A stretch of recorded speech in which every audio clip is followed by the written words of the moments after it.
মেয়েদের সাথে কখনো ঝগড়া করবে না। মেয়েরা কিউট হতে পারে, কখনো মিউট হতে পারে না। শীতেতে যারা কম্বল দান করেছো, গরমেতে একটা করে এসি দান করো, তোমাদের মঙ্গল।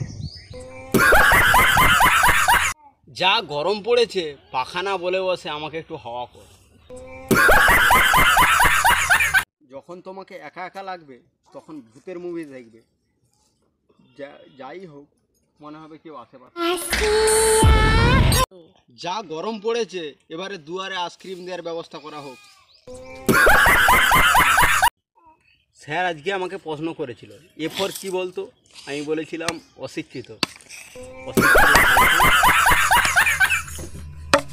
এই শিবরাত্রিতে যে আমার নামে জল ঢেলেছে সেই ভালো বর পাবে।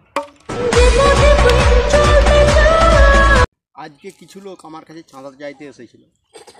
আমি তখন বললাম, আহারে, এই কিছুদিন আগে আমি আমার চাঁদাটা হারিয়ে ফেলেছি। কিছু কিছু লোকের নাটক এমন দেখে মনে হয় জুতো খুলে খালি পায়ে হাঁটে। যখনই কাউকে দুঃখের কথা বলতে যায়, তখনই সে তার দুঃখের কথা বলে কম্পিটিশন করতে লেগে যায়। আমি ঘরের খুব দায়িত্ববান। ঘরের যদি কোনো সমস্যা হয় আমাকে নিয়ে দায়ী করে।